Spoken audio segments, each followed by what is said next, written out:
이 영상이 도움되신다면 댓글로 나무아미탑을 관세음보살이라고 써주세요. 금강경은 금강반야바라밀경의 줄임말로 대승불교의 핵심 사상인 공, 사상과 반야를 가장 명쾌하고 깊이 있게 설파한 경전입니다. 금강은 세상에서 가장 단단하여 무엇이든 부술 수 있지만 자신은 부서지지 않는 금강석에 비유한 것으로 금강석과 같은 지혜로 모든 번뇌와 무명을 타파하고 깨달음에 이르는 길을 제시한다는 의미를 담고 있습니다. 금강경의 핵심 가르침은 응무소주 이생기심이라는 구절로 요약될 수 있습니다. 이는 마땅히 머무는 바 없이 그 마음을 내라는 뜻으로 어떠한 대상이나 생각, 관념에도 집착하거나 얽매이지 않는 무주상의 마음을 강조합니다. 무주상은 금강경의 핵심 사상으로 글자 그대로 풀이하면 형상에 머무르지 않음을 의미합니다. 여기서 형상이란 우리가 마음속으로 만들어내는 모든 고정관념, 생각, 분별, 형상을 뜻합니다. 따라서 무주상이란 어떠한 대상이나 생각, 관념에도 집착하거나 얽매이지 않는 마음의 상태를 상이나 내면의 생각에 이것은 옳다, 그르다, 이것은 나다, 이것은 너다와 같이 마음이 머물러 집착을 일으키지 않는 자유로운 경지를 의미합니다. 무주상이 가능하려면 단순히 어떤 기술을 익히는데 집중해서는 안 됩니다. 세상과 나 자신을 바라보는 근본적인 관점을 바꾸어야 합니다. 무주상은 깨달음의 경지 그 자체에 가깝기 때문에 단번에 이루기보다는 꾸준한 실천을 통해 점차 나아가는 과정입니다. 핵심은 모든 것은 실체가 없다는 공사상을 체득하는 것입니다. 생각, 감정, 눈에 보이는 현상들 모두가 고정불변의 실체가 아니라 잠시 인연에 따라 나타났다가 사라지는 것임을 깊이 이해할 때 우리는 자연스럽게 어느 한 곳에 머물러 집착하지 않게 됩니다. 무주상으로 나아가기 위한 구체적인 방법은 다음과 같습니다. 첫째는 알아차림입니다. 가장 직접적인 훈련 방법으로서 명상을 통해 자신의 생각과 감정이 떠오르고 사라지는 것을 그저 객관적으로 바라보는 연습을 합니다. 화가 나면 화라는 감정이 일어났구나 라고 알아차릴 뿐 그 화에 빠져들어 나는 화가 났다고 나 자신과 동일시하지 않는 것입니다. 생각과 감정을 하늘에 떠다니는 구름처럼 대하는 것입니다. 구름이 잠시 하늘을 가리더라도 하늘 자체가 구름이 되지는 않듯이 우리의 본래 마음은 오고 가는 생각과 감정에 물들지 않는다는 것을 체험적으로 깨닫게 됩니다. 둘째는 현상에 대한 바른 견해입니다. 우리가 집착하는 대상, 즉 상의 실체를 끊임없이 파고들어 관찰하는 것입니다. 금강경의 가르침처럼 범소유상 계시허망 즉 무릇 형상이 있는 것은 모두 허망하다를 실천하는 것입니다. 나라는 생각, 이 몸이 정말 나인가? 이 생각이 정말 나인가? 와 같이 나라는 고정된 관념에 대해 계속 질문을 던져봅니다. 이를 통해 나라는 것이 고정된 실체가 아니라 끊임없이 변하는 온, 즉 물질, 느낌, 생각, 의지, 의식의 일시적인 결합임을 통찰하게 됩니다. 좋다, 싫다는 분별도 내려놓아야 합니다. 어떤 대상이나 사람에 대해 좋다거나 싫다는 마음이 일어날 때 그 마음이 어디서 비롯되었는지, 그 대상의 어떤 조건 때문에 그런 마음이 생겼는지 관찰합니다. 이러한 분별심 역시 고정된 것이 아니라 나의 조건과 상황에 따라 계속 변하는 허상임을 알게 됩니다. 마지막으로 무주상보시의 실천입니다. 일상에서 무주상을 실천하는 가장 좋은 방법 중 하나는 대가나 보상을 바라지 않는 베풀물 실천하는 것입니다. 내가 누구에게 무엇을 베풀었다는 생각조차 없이 순수하게 행동하는 연습입니다. 예를 들어 길에 떨어진 쓰레기를 주울 때 내가 착한 일을 했다는 생각 없이 그저 할 일을 할 뿐인 마음으로 행하는 것입니다. 이러한 실천은 나라는 상을 옅어지게 하는 효과적인 훈련이 됩니다. 우리의 마음을 거울에 비유할 수 있습니다. 거울은 아름다운 꽃, 무서운 호랑이 등 눈앞에 나타나는 모든 것을 비추지만 그 어떤 것도 붙잡아 두지 않습니다.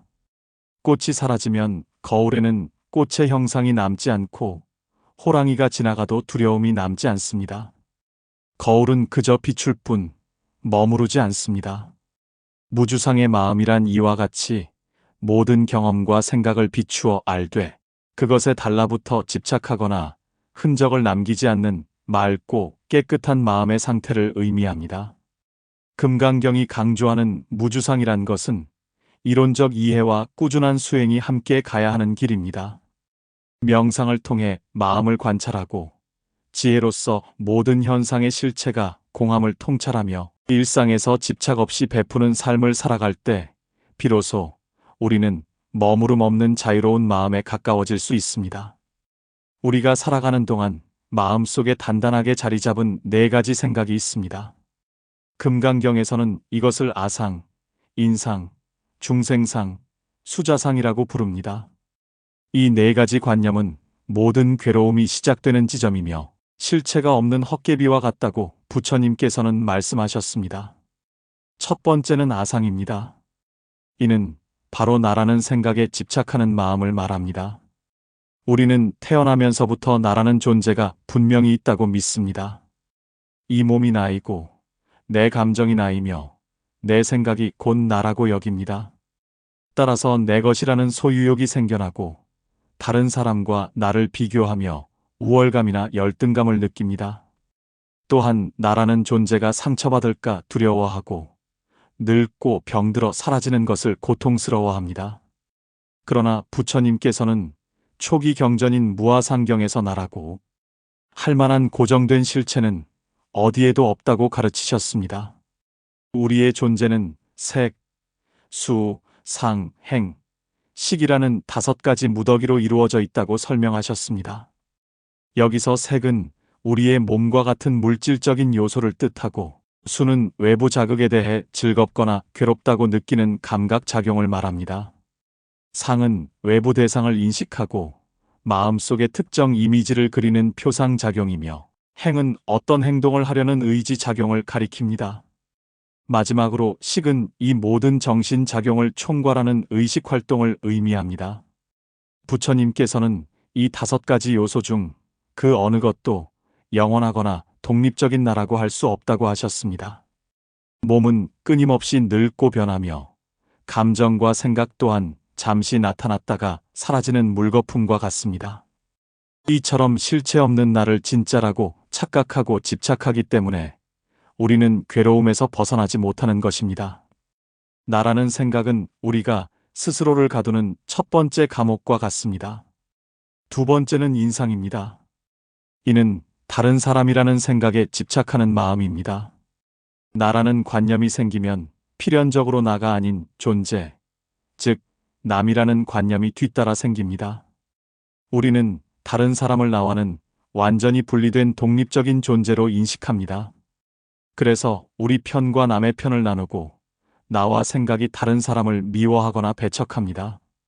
저 사람은 나보다 잘났고 이 사람은 나보다 못났다는 분별심을 일으켜 갈등과 다툼을 만들어냅니다. 그러나 부처님의 핵심 가르침 중 하나인 연기법에 따르면 이 세상에 존재하는 그 어떤 것도 홀로 존재할 수는 없습니다. 연기란 이것이 있으므로 저것이 있고 이것이 사라짐으로 저것이 사라진다는 원리를 말합니다. 예를 들어 한 송이의 꽃은 흙과 물, 햇빛과 공기 없이는 피어날 수 없습니다. 꽃 한 송이 안에는 우주 전체가 담겨 있는 셈입니다. 사람과 사람의 관계도 이와 같습니다. 나는 부모님과 친구, 사회와 자연 등 수많은 관계 속에서 비로소 존재할 수 있습니다. 남이 없다면 나 역시 존재할 수 없는 것입니다. 따라서 나와 남을 날카롭게 구분하고 분리하는 생각은 세상의 본 모습을 제대로 보지 못하는 어리석음에서 비롯됩니다. 이러한 인상에서 벗어날 때 우리는 비로소 타인을 향한 진정한 자비심을 낼 수 있습니다. 세 번째는 중생상입니다. 이는 살아있는 모든 존재, 즉 중생이라는 생각에 집착하는 마음을 말합니다. 우리는 흔히 인간, 동물, 곤충 등 살아있는 것들과 돌, 물, 공기 등 살아있지 않은 것들을 뚜렷하게 구분합니다. 그리고 그 중에서도 인간이 가장 우월한 존재라고 생각하며 다른 생명들을 함부로 대하기도 합니다. 나아가 깨달음을 얻은 존재와 그렇지 못한 중생 사이에 건널 수 없는 강이 있다고 생각하며 스스로를 한계 짓습니다. 그러나 대승불교의 여러 경전에서는 모든 존재가 본래 부처가 될 수 있는 성품, 즉 불성을 지니고 있다고 가르칩니다. 화엄경에서는 마음과 부처와 중생, 이 셋은 아무런 차별이 없다고 말하며 모든 존재의 근본적인 평등함을 강조했습니다. 우리가 중생이라는 틀에 갇혀 자신과 타인을 바라보는 순간 우리는 스스로의 가능성을 제한하고 모든 존재가 서로 연결되어 있다는 진실을 보지 못하게 됩니다. 깨달음을 향해 나아가는 보살은 모든 중생을 구제하겠다는 큰 서원을 세우지만 마음속으로는 내가 구제할 중생이라는 생각 자체를 가지지 않습니다. 중생이라는 고정된 관념마저 내려놓을 때 진정한 실천이 가능해지기 때문입니다. 네 번째는 수자상입니다. 이는 목숨이나 수명이라는 생각에 집착하는 마음을 말합니다. 우리는 태어남과 죽음 사이에 놓인 시간을 나의 삶이라고 생각하며 이 삶이 영원하기를 바랍니다. 그래서 늙고 죽는 것을 두려워하며 어떻게든 더 오래 살기 위해 애를 씁니다. 과거에 대한 후회와 미래에 대한 불안 속에서 현재의 순간을 온전히 살지 못하는 경우가 많습니다. 그러나 부처님께서는 모든 것은 끊임없이 변한다는 무상의 진리를 가르치셨습니다. 어제의 나와 오늘의 나는 결코 같은 존재가 아니며 지금 이 순간에도 우리의 몸과 마음은 쉼없이 변하고 있습니다. 삶이란 고정된 실체가 아니라 순간순간의 연속일 뿐입니다. 강물이 계속 흘러가지만 우리는 그 강을 여전히 같은 강이라고 부르듯이 우리의 삶도 변화의 연속이지만 나의 삶이라는 하나의 덩어리로 착각하는 것입니다. 이처럼 영원한 생명이 있다는 생각, 즉 수자상에 집착하는 것은 변화라는 세상의 근본적인 이치를 거스르는 일입니다. 이러한 집착은 죽음에 대한 공포를 낳고 영원하지 않은 것들에 대한 끝없는 갈망을 일으켜 우리를 괴롭게 만듭니다. 모든 것이 한순간도 머무르지 않고 변화한다는 사실을 온전히 받아들일 때 우리는 비로소 삶과 죽음의 두려움에서 벗어나 매 순간을 충실하게 살아갈 수 있습니다. 금강경에 얘기하는 아상, 인상, 중생상, 수자상이라는 네 가지 생각은 모두 무언가 고정되어 있고 영원하다는 착각에서 비롯됩니다. 나라는 독립적인 실체가 있다는 생각, 남이라는 분리된 존재가 있다는 생각, 중생이라는 정해진 신분이 있다는 생각, 수명이라는 변치 않는 시간이 있다는 생각은 모두 서로 꼬리를 물고 이어지는 하나의 큰 착각입니다. 금강경에서 부처님께서는 이러한 네 가지 상을 모두 여인, 사람이라야 진정한 보살이라고 부를 수 있다고 하셨습니다. 이 네 가지 관념에서 벗어나는 길은 반야, 즉 지혜를 통해 세상의 실상을 바로 보는 것입니다. 모든 존재가 서로 의지하여 존재하며 끊임없이 변화하고 그 어디에도 나라고 할 만한 고정된 실체가 없다는 사실을 깊이 깨달을 때 우리는 비로소 네 가지 상이라는 감옥에서 걸어나와 진정한 자유를 얻을 수 있습니다. 이어지는 내용으로 부처님과 제자의 대화를 통해 금강경의 무주상보시의 지혜를 좀 더 깊이 살펴보겠습니다. 깊은 산속의 절, 이른 아침의 정적을 깨우는 것은 맑은 풍경, 소리와 멀리서 들려오는 새들의 지저귀뿐이었습니다. 법당 안으로 스며든 아침 햇살이 고요히 좌선에 든 부처님과 제자들의 어깨 위로 부드럽게 내려앉았습니다. 모든 것이 평온하고 고요한 그 순간 한 제자가 오랫동안 마음속에 품어왔던 무거운 번뇌를 꺼내 보이기 위해 조심스럽게 입을 열었습니다. 세존이시여, 용서하여 주시옵소서. 이른 아침부터 스승님의 평온을 어지럽히는 제자의 어리석음을 꾸짖어 주십시오. 제자의 목소리는 고요한 법당 안에서 나직하게 울렸으나 그 안에는 깊은 고뇌의 흔적이 배어 있었습니다. 부처님은 감고 있던 눈을 서서히 뜨셨습니다. 그 눈빛은 깊고 잔잔한 호수와 같아서 제자의 불안한 마음을 말없이 비추었습니다. 말해보아라. 너의 마음에 어떠한 바람이 불고 있느냐? 세존이시여, 저는 세상 속에서 살아가는 것이 너무나도 고통스럽습니다. 사람들은 기쁨을 찾아 헤매지만 결국 손에 쥐는 것은 허망함 뿐이고, 슬픔을 피하려 발버둥 치지만 괴로움의 굴레는 더욱 단단히 올가맬 뿐입니다. 저 또한 마찬가지입니다. 맛있는 음식을 탐하고 아름다운 것을 보면 갖고 싶어 하며 저를 비난하는 소리에는 분노가 치밀어 오릅니다. 이 모든 마음의 파도가 어디서 시작되어 저를 이토록 힘들게 하는 것입니까? 모든 고통의 뿌리는 과연 무엇이며 저희 같은 어리석은 중생들은 어떻게 해야 그 뿌리를 뽑아낼 수 있겠습니까? 제자는 절박한 심정으로 물었습니다. 부처님께서는 한동안 아무 말 없이 제자를 바라보셨습니다. 그 침묵은 제자의 마음 속에 있는 모든 혼란과 질문을 꿰뚫어 보는 듯 했습니다. 마침내 부처님께서 고요하지만 단호한 목소리로 입을 여셨습니다. 내가 겪는 모든 괴로움, 그리고 세상 모든 존재들이 겪는 고통은 멀리 있는 것이 아니다. 그것은 바로 너희의 마음 속에 단단하게 자리 잡은 네 가지 헛개비와 같은 생각에서 비롯된다. 우리는 그것을 아상, 인상, 중생상, 수자상이라 부른다. 이 네 가지 관념이야말로 모든 괴로움이 시작되는 지점이며 너희를 끝없는 윤회의 바다에 떠내려가게 만드는 보이지 않는 족쇄이니라. 아상, 인상, 중생상, 수자상이라 하셨습니까? 부디 저희 어리석은 중생들을 위해 그 깊은 뜻을 풀어주시옵소서. 부처님은 제자의 간절한 눈빛을 받으며 말씀을 이어가셨습니다. 첫 번째는 아상이다.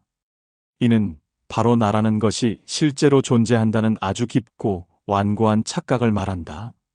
우리는 태어나면서부터 이 몸이 나라고 믿고 나의 감정과 생각이 곧 나 자신이라고 여긴다. 이러한 나라는 생각이 중심에 서게 되면 세상 모든 것을 나와 나의 것으로 나누어 보게 된다. 나의 몸, 나의 가족, 나의 재산, 나의 명예. 이처럼 내 것이라는 소유욕이 생겨나고 다른 사람과 나를 끊임없이 비교하며 우월감에 젖거나 열등감에 괴로워한다. 또한 이 헛개비 같은 나라는 존재가 상처받을까 두려워하고 늙고 병들어 사라지는 것을 참을 수 없는 고통으로 여기게 되는 것이다. 그러나 진실로 나라고 할 만한 고정된 실체는 어디에도 없다. 너희가 나라고 믿는 존재는 사실 5가지 무더기가 잠시 모여 이루어진 것에 불과하다. 이를 오온이라 하는데 색, 수, 상, 행, 식이 바로 그것이다. 여기서 색은 너의 몸과 같이 물질로 이루어진 모든 것을 뜻하고, 수는 외부 세계와 만나면서 즐겁다, 괴롭다, 혹은 무덤덤하다고 느끼는 감각작용을 말한다. 상은 어떤 대상을 마음속에 떠올리고 그것에 이름을 붙이는 인식작용이며, 행은 그 인식에 따라 무언가를 하려는 의지를 포함한 모든 정신활동을 가리킨다.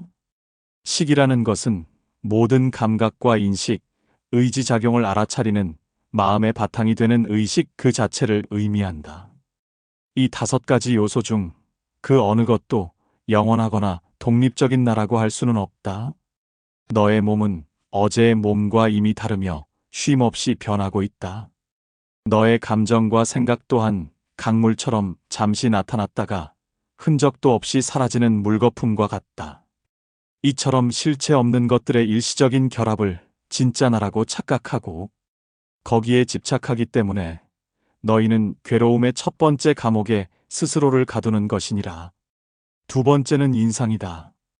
이는 다른 사람이라는 것이 나와는 완전히 분리되어 존재한다는 생각이다. 나라는 관념이 견고하게 서는 순간 필연적으로 나가 아닌 존재, 즉 남이라는 관념이 그림자처럼 뒤따라온다. 우리는 다른 사람을 나와는 상관없는 별개의 존재로 인식한다.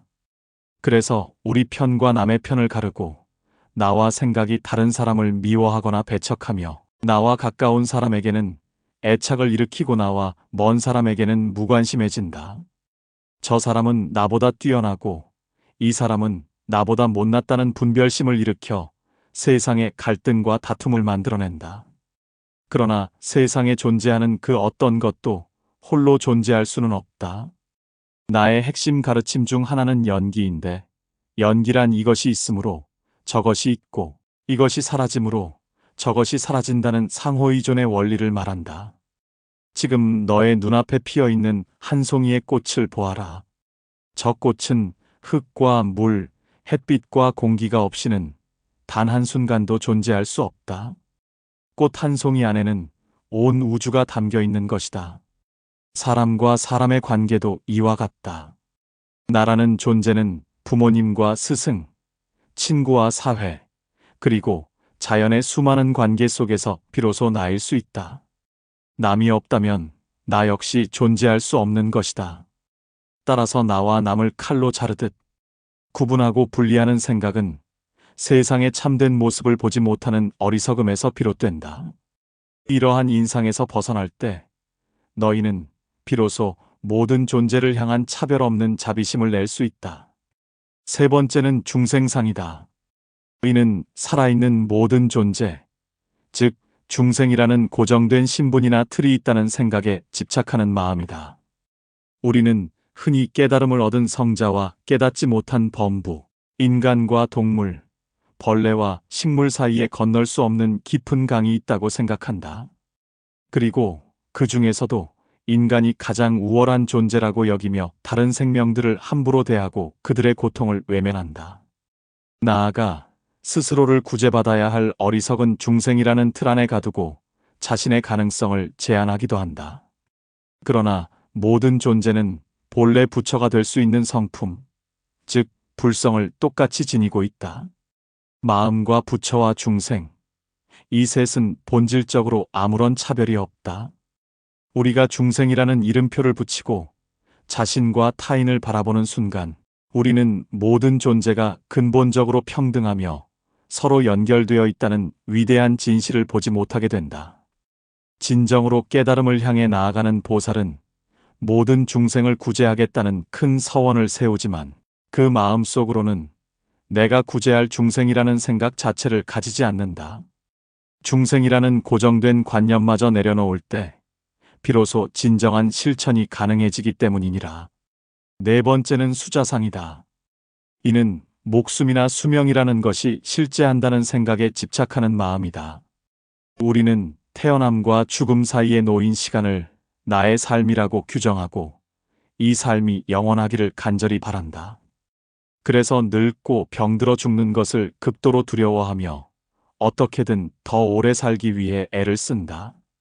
지나가 버린 과거에 대한 후회와 아직 오지 않은 미래에 대한 불안 속에서 가장 소중한 현재의 순간을 온전히 살지 못하는 경우가 많다. 그러나 세상의 모든 것은 끊임없이 변한다는 무상의 진리를 보아라. 어제의 너와 오늘의 너는 결코 같은 존재가 아니다. 지금 이 순간에도 너의 몸과 마음은 셀 수 없이 많은 생성과 소멸을 반복하며 쉼없이 변하고 있다. 삶이란 고정된 실체가 아니라 찰나의 순간들이 이어지는 연속일 뿐이다. 강물이 계속 흘러가지만 우리는 그 강을 여전히 같은 강이라고 부르듯이 너희의 삶도 변화의 연속이지만 그것을 나의 삶이라는 하나의 단단한 덩어리로 착각하는 것이다. 이처럼 영원한 생명이 있다는 생각, 즉 수자상에 집착하는 것은 변화라는 세상의 근본적인 이치를 거스르는 어리석은 행위다. 이러한 집착은 죽음에 대한 공포를 낳고 영원하지 않은 것들에 대한 끝없는 갈망을 일으켜 너희를 끝없이 괴롭게 만든다. 아상, 인상, 중생상, 수자상이라는 네 가지 생각은 모두 나라는 자아 속에 무언가 고정되어 있고 영원하며 독립적인 실체가 있다는 근본적인 착각에서 비롯된다. 이 네 가지 허상은 서로 꼬리를 물고 이어지는 하나의 큰 착각의 사슬과 같다. 이 네 가지 상을 모두 여인 사람이라야 비로소 진정한 보살이라 부를 수 있으며 모든 괴로움의 감옥에서 걸어나와 진정한 자유를 얻을 수 있느니라. 부처님의 말씀은 법당 안의 공기를 가르며 제자의 마음속 깊이 파고들었다. 제자는 나라고 믿었던 모든 것이 헛개비와 같다는 가르침에 큰 충격을 받으면서도 한편으로는 혼란스러움이 더욱 커지는 것을 느꼈다. 그는 다시 이마를 바닥에 대고 조아리며 물었다. 세존이시여, 스승님의 가르침은 하늘의 천둥과 같아 저의 어리석은 잠을 깨웁니다. 나라는 실체가 본래 없다는 것을 머리로는 조금 알 것도 같습니다. 하지만 세존이시여, 저는 이 몸이 베이면 피를 흘리고 아픔을 느끼며 이 마음은 칭찬에 기뻐하고 비난에 괴로워합니다. 이토록 생생하게 느껴지는 몸과 마음을 어찌 실체가 없다고 받아들여야 합니까? 이 몸과 마음에 대한 집착이 모든 고통의 원인임을 알면서도 그것이 너무나도 현실적이기에 놓아버리기가 참으로 어렵습니다. 만약 고정된 나가 없다면 지금 고통받는 것은 과연 무엇이며 이 생생한 느낌들은 다 어디서 오는 것입니까? 제자의 질문에는 이론과 현실 사이의 괴리에서 오는 깊은 고뇌가 담겨 있었다. 부처님은 제자의 솔직한 물음을 가상히 여기며 부드러운 미소와 함께 다시 입을 열었다. 너의 의무는 당연하다. 그것은 모든 수행자가 반드시 넘어야 할 큰 산과 같다. 너는 너의 몸과 마음이 너무나 생생하기에 그것이 실제한다고 믿는다. 그러나 생생하게 느껴진다는 것이 곧 그것이 영원하고 독립적인 실체라는 증거는 되지 못한다. 너는 타오르는 불꽃을 본다. 그 불꽃은 분명히 뜨겁고 밝게 빛나지만 그 안에 불꽃이라는 고정된 실체가 있더냐? 불꽃은 기름과 심지 그리고 공기라는 조건이 만났을 때 잠시 타오르는 현상일 뿐 그 조건 중 하나라도 사라지면 이내 꺼져버린다. 너의 몸과 마음도 그와 다르지 않다. 먼저 너의 몸을 살펴보아라. 너는 이 몸이 영원한 너의 집이라고 생각하지만 사실은 그렇지 않다. 이 몸은 지수화풍, 즉 흙과 물과 불과 바람이라는 네 가지 큰 요소가 인연을 따라 잠시 모여 이루어진 것이다. 여기서 흙의 성질은 너의 몸에서 단단한 부분인 뼈와 살과 머리카락을 이루고 물의 성질은 피와 침과 눈물처럼 흐르는 것을 이룬다. 불의 성질은 너의 몸을 따뜻하게 유지하는 체온이 되고 바람의 성질은 숨을 쉬고 몸을 움직이게 하는 기운을 말한다. 이 네 가지 요소는 본래 자연에서 온 것이며 그 어느 하나라도 균형이 깨지면 몸은 병이 들고 결국 인연이 다하면 흩어져 각자 본래의 자연으로 돌아간다.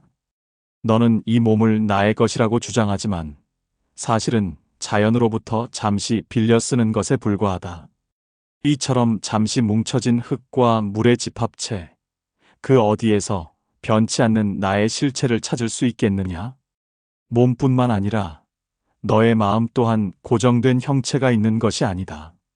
너희가 마음이라고 부르는 것은 사실 끊임없이 일어났다 사라지는 정신적인 현상들의 흐름이다. 앞에서 말했던 오온을 다시 생각해 보아라. 몸이라는 색을 제외한 수, 상, 행, 식은 모두 너의 정신세계를 이루는 요소들이다. 즐겁다, 괴롭다는 느낌은 외부의 자극이라는 조건에 따라 시시각각 변한다. 사과라는 생각은 붉고 둥근 과일이라는 조건이 있어야 떠오른다. 미워하는 마음이나 사랑하는 마음 또한 그 대상의 행동이라는 조건에 따라 일어났다 사라진다. 너는 이처럼 항상 움직이고 변하는 덧없는 현상들의 묶음을 나의 마음이라고 믿고 거기에 의지하려고 하니 고통이 따를 수밖에 없는 것이다. 이는 마치 하늘에 떠가는 구름을 붙잡으려는 것과 같은 어리석은 시도이니라. 그렇다면 이 모든 고통은 왜 생겨나는가? 그 근본적인 이유는 바로 이러한 세상의 이치를 알지 못하는 무지 때문이다. 무지란 세상 지식이 부족하다는 뜻이 아니다. 불교에서 말하는 무지는 무명이라고도 부르는데 이는 세상과 나 자신의 본 모습, 즉 모든 것은 변하고 실체가 없다는 진리를 보지 못하는 근본적인 어리석음을 의미한다. 이러한 무지 때문에 우리는 세상 모든 것을 내가 좋아하는 것과 내가 싫어하는 것으로 나누어 판단한다. 그리고 좋아하는 것은 어떻게든 내 곁에 영원히 붙잡아 두려고 애쓰고, 싫어하는 것은 어떻게든 내게서 멀리 밀어내려고 버둥거린다. 이처럼 무언가를 끝없이 갈망하고 집착하는 마음을 가래라고 부른다. 목마른 사람이 물을 간절히 찾는 것처럼 너희는 즐거운 감각과 대상들을 끝없이 갈구한다.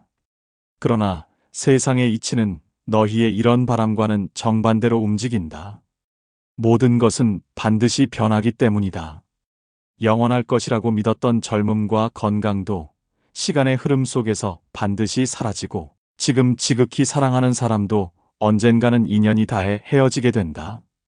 이렇게 변하는 것이 당연한 세상의 이치를 거슬러 변하지 않기를 바라며 집착하기 때문에 너희는 필연적으로 괴로움을 겪게 되는 것이다. 고통은 외부에서 오는 것이 아니라 변하는 현상을 붙잡으려는 너의 마음이 스스로 만들어내는 것이다. 너희 마음 속에는 이 고통을 만들어내는 가장 근본적인 세 가지 독이 있다. 그것이 바로 탐욕과 성냄과 어리석음이다. 이 세 가지를 삼독이라고 부른다. 탐욕은 좋은 것을 향한 끝없는 욕심이다. 성냄은 싫은 것을 향한 분노와 미움이다. 어리석음은 이 모든 현상의 본질을 꿰뚫어 보지 못하는 무지를 말한다. 이 세 가지 독은 서로 꼬리를 물고 일어난다. 근본적으로 어리석기 때문에 실체 없는 것들에 집착이 생기고, 그 집착이 채워지면 탐욕이 더 커지며, 채워지지 않으면 분노와 미움이 불길처럼 일어난다. 따라서 수행의 핵심은 바로 너 자신의 마음 속에서 이 세 가지 독이 어떻게 피어오르고 활동하는지를 있는 그대로 알아차리는 것이다. 탐욕스러운 마음이 일어날 때, 아, 탐욕이 일어났구나 라고 그저 알아차리고, 화가 치밀어 오를 때, 아, 성냄이 일어났구나 라고 그저 알아차리는 것만으로도 너는 이미 그 감정의 노예에서 벗어나기 시작한 것이다. 지혜의 빛으로 너의 마음을 계속 비추면 탐욕과 성냄의 강렬한 색깔도 점차 옅어지게 되느니라. 제자는 부처님의 자비로운 설명에 마음속의 혼란이 조금씩 가라앉는 것을 느꼈다. 고통의 원인이 외부 세계가 아니라 자신의 마음 속에 있는 집착과 무지 때문이라는 것을 받아들이게 되자 그는 이제 그 해결의 실마리를 찾고 싶어졌다. 제자는 다시 한번 공손히 물었다. 세존이시여, 자비로운 가르침에 눈이 뜨이는 듯합니다.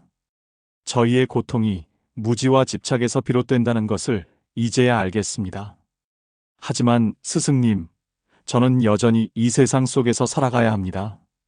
세상에는 저의 눈을 유혹하는 아름다운 것들과 귀를 즐겁게 하는 소리들이 넘쳐납니다. 반대로 저를 괴롭게 하는 사람들과 상황들도 끊임없이 나타납니다. 이처럼 수많은 감각의 홍수 속에서 어떻게 집착하지 않고 마음의 평온을 지킬 수 있겠습니까? 마땅히 머무는 바 없이 그 마음을 내라고 하신 금강경의 가르침은 과연 어떤 경지를 의미하는 것입니까? 부디 저희가 일상 속에서 실천할 수 있는 구체적인 길을 가르쳐 주시옵소서. 부처님께서는 제자의 질문이 이제 이론적인 이해를 넘어 실천적인 방법으로 향하고 있음을 보시고 더욱 깊은 가르침을 펼치기 시작하셨다. 내가 이제 길을 묻는구나. 그것이 가장 중요한 질문이다. 괴로움의 원인을 아는 것에서 그치지 않고 그 괴로움을 소멸시키는 길을 직접 걸어가야만 진정한 해탈에 이를 수 있다. 내가 물은 머무는 바 없는 마음이란 바로 무주상을 뜻하는 것이니, 이는 모든 집착에서 벗어난 자유로운 마음의 상태를 이른다. 여기서 주란 머무른다는 뜻이고, 상이란 내가 마음속으로 만들어내는 모든 고정관념, 생각, 분별, 형상을 뜻한다. 따라서 무주상이란 어떠한 대상이나 생각, 관념에도 집착하거나 얽매이지 않는 마음의 상태를 의미한다. 이 무주상의 마음을 이해하기 위해 너의 마음을 거울에 비유해 볼 수 있다. 거울은 그 앞에 나타나는 모든 것을 있는 그대로 비춘다. 아름다운 꽃이 오면 아름다운 꽃을 비추고 무서운 호랑이가 나타나면 무서운 호랑이를 비춘다. 그러나 거울은 그 어떤 것도 붙잡아 두지 않는다. 꽃이 사라지면 거울에는 꽃의 형상이 남지 않으며 호랑이가 지나가도 거울의 두려움의 흔적이 남지 않는다. 거울은 그저 비출 뿐 판단하거나 머무르지 않는다. 무주상의 마음이란 이와 같이 너의 삶에서 일어나는 모든 경험과 생각을 맑게 비추어 알되 그것에 달라붙어 집착하거나 흔적을 남기지 않는 맑고 깨끗한 마음의 상태를 의미한다. 그렇다면 어떻게 하면 너의 마음을 이 거울과 같이 만들 수 있겠느냐? 여기에는 꾸준한 실천과 훈련이 필요하다. 첫 번째는 알아차림이다. 이것은 가장 직접적이고 중요한 훈련 방법이다. 좌선을 하거나 일상생활을 하는 가운데 너의 마음 속에서 어떤 생각과 감정이 떠오르고 사라지는지를 그저 객관적으로 바라보는 연습을 하는 것이다. 예를 들어 누군가의 말에 화가 치밀어 오르면 그 화에 즉시 빠져들어 나는 화가 났다 라고 자신과 화를 동일시하지 않는 것이다. 대신 한 걸음 물러서서 내 마음에서 성냄이라는 감정이 구름처럼 피어올랐구나 라고 알아차릴 뿐이다. 그 감정의 노예가 되어 말과 행동으로 옮기는 대신 그 감정이 어떻게 점점 강해졌다가 이내 스르르 사라지는지를 그저 지켜보는 것이다. 생각과 감정을 하늘에 떠다니는 구름처럼 대하는 것이다. 구름이 잠시 하늘을 가리더라도 하늘 자체가 구름이 되지는 않듯이 너의 본래 마음은 오고 가는 생각과 감정에 물들지 않는다는 것을 체험적으로 깨달아야 한다. 둘째는 현상에 대한 바른 견해를 확립하는 것이다. 이는 지혜의 영역이다. 내가 집착하는 대상, 즉 상의 실체를 끊임없이 관찰하여 그것이 본래 허망한 것임을 꿰뚫어보는 것이다. 나라는 생각에 대해서는 이 몸이 정말 영원한 나인가? 이 생각이 정말 나의 본질인가? 와 같이 끊임없이 질문을 던져보아라. 이를 통해 나라는 것이 고정된 실체가 아니라 끊임없이 변하는 오온의 일시적인 결합임을 통찰하게 된다. 좋다, 싫다는 분별심에 대해서도 마찬가지다. 어떤 대상을 향해 강렬하게 좋다는 마음이 일어날 때 그 마음이 어디서 비롯되었는지, 그 대상의 어떤 조건 때문에 그런 마음이 생겼는지를 관찰해 보아라. 그러면 너는 그 좋다는 감정 역시 너의 현재 상태와 조건에 따라 계속 변하는 허상임을 알게 될 것이다. 이처럼 모든 현상의 실체가 본래 텅 비어 있다는 공의 도리를 깊이 이해할 때 우리는 자연스럽게 어느 한 곳에 머물러 집착하지 않게 된다. 여기서 공이란 아무것도 없는 허물을 의미하는 것이 아니다. 이는 모든 존재가 고유한 실체 없이 수많은 원인과 조건들이 서로 얽혀 잠시 특정한 모습으로 나타난 것임을 뜻한다. 모든 것은 텅 비어 있기에 무엇이든 될 수 있는 가능성을 지니고 있다. 마지막으로 무주상 보시를 실천하는 것이다. 일상에서 무주상의 마음을 훈련하는 가장 좋은 방법 중 하나는 대가나 보상을 바라지 않는 순수한 베풀물 실천하는 것이다. 내가 누구에게 무엇을 베풀었다는 생각조차 없이 순수하게 행동하는 연습이다. 예를 들어 길에 떨어진 쓰레기를 주울 때 내가 이렇게 착한 일을 했으니 복을 받을 것이다 라는 생각 없이 그저 더러운 것을 보고 치우는 마음으로 행하는 것이다. 곤경에 처한 사람을 도울 때도 내가 저 사람을 구원했다는 교만한 마음 없이 그저 마땅히 할 일을 할 뿐인 마음으로 행하는 것이다.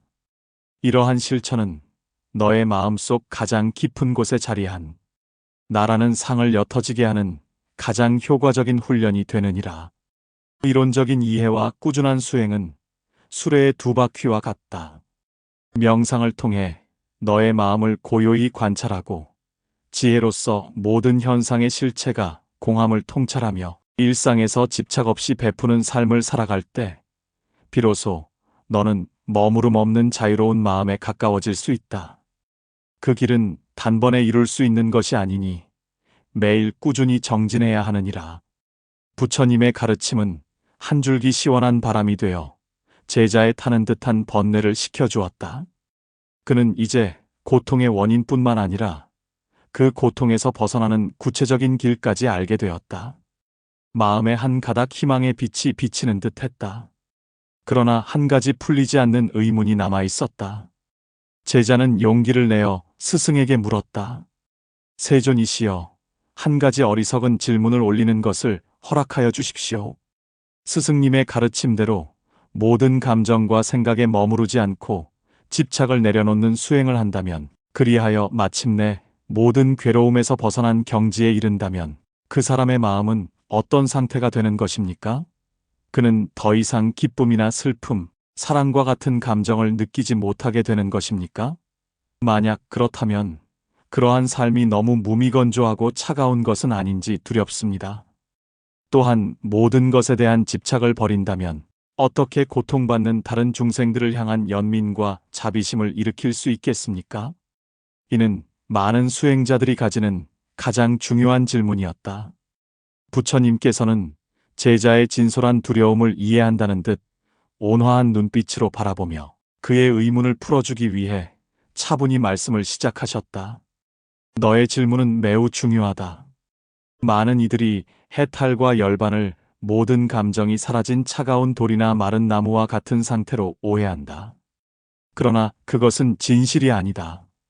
집착을 내려놓는다는 것이 감정을 없애거나 무감각해지는 것을 의미하는 것이 결코 아니다. 오히려 그 반대이다. 집착에서 벗어난다는 것은 차가운 무관심이 아니라 지혜로운 자비의 시작이다. 너희가 지금 느끼는 사랑은 대부분 이기적인 집착에 물들어 있다. 저 사람이 나를 즐겁게 해주기 때문에 사랑하고 나의 소유가 되기를 바라기 때문에 사랑한다.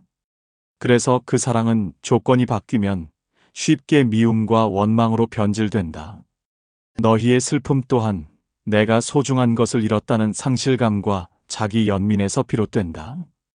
이처럼 너희의 모든 감정은 나라는 좁은 울타리 안에 갇혀 있다. 그러나 모든 현상이 실체가 없음을 깨닫고 나와 내 것이라는 집착에서 벗어난 사람은 비로소 세상의 참모습을 있는 그대로 볼 수 있게 된다. 그는 더 이상 자신의 이익과 감정이라는 색안경을 통해 세상을 보지 않는다. 그렇기에 그는 다른 존재들의 고통을 훨씬 더 깊고 명확하게 느낄 수 있다. 그의 마음에는 더 이상 나와 남의 구분이 없기 때문에 다른 존재의 고통이 곧 자신의 고통처럼 느껴진다.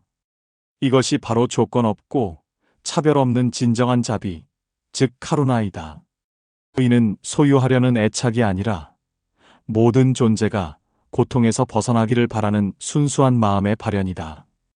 따라서 깨달은 자는 감정을 느끼지 못하는 것이 아니다. 그는 모든 감정을 느끼되 그 감정의 노예가 되지 않는다.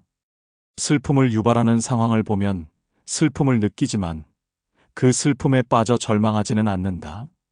기쁨을 유발하는 상황을 보면 기쁨을 느끼지만 그 기쁨에 들떠 집착하지는 않는다. 그의 마음은 거대한 바다와 같아서 온갖 감정의 파도가 그 위에서 일어났다가 사라지지만 바다 그 자체의 깊고 고요한 본질은 결코 흔들리지 않는다. 그는 모든 감정이 인연 따라 잠시 일어났다 사라지는 현상임을 알기에 그것들을 고요히 왔다가 가게 내버려 둔다. 해탈한 존재의 삶은 무미건조한 것이 아니라 오히려 가장 풍요롭고 생생한 삶이다. 그는 과거에 대한 후회나 미래에 대한 불안에 얽매이지 않고 오직 지금 여기의 순간을 온전히 살아간다. 그의 모든 행동은 탐욕과 성냄에서 비롯된 반응이 아니라 텅 비고 고요한 마음에서 우러나오는 지혜와 자비의 자발적인 표현이다. 그는 세상 속에 살아가지만 세상의 어떤 것에도 물들지 않는다. 그는 연꽃과 같다. 연꽃은 진흙탕 속에 뿌리를 내리고 자라지만 그 잎과 꽃은 한 점의 더러움에도 물들지 않고 가장 맑고 향기로운 꽃을 피워낸다. 그러니 두려워하지 말아라. 집착을 놓아버리는 것은 너의 삶에서 무언가를 잃는 것이 아니라 오히려 너를 올가매고 있던 모든 족쇄를 풀어버리고 진정한 자유를 얻는 유일한 길이다.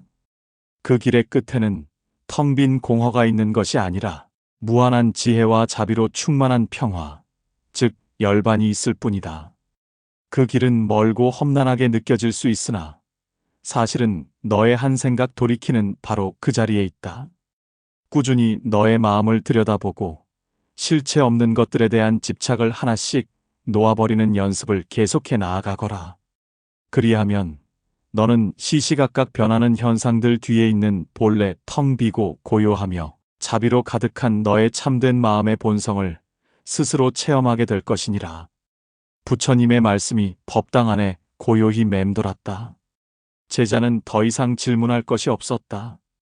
그의 마음속을 가득 채웠던 무겁고 어두운 번뇌의 구름은 걷히고 그 자리에는 이제 막 떠오른 아침 햇살처럼 맑고 따스한 이해의 빛이 충만하게 비치고 있었다. 우리의 몸은 영원한 나의 집이 아닙니다.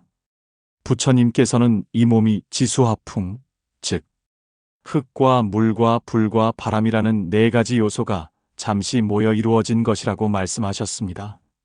여기서 흙의 성질은 몸의 단단한 부분인 뼈와 살을 이루고 물의 성질은 피와 체액처럼 흐르는 것을 이룹니다. 불의 성질은 우리 몸의 따뜻한 체온을 유지하게 하고 바람의 성질은 숨을 쉬고 몸을 움직이게 하는 기운을 말합니다. 이 네 가지 요소 중 어느 하나라도 균형이 깨지면 몸은 병이 들고 결국 흩어져 본래의 자연으로 돌아갑니다. 이처럼 우리 몸은 잠시 인연을 따라 잠시 뭉쳐진 것에 불과하며 그 어디에서도 변치 않는 나의 실체는 찾아볼 수 없습니다.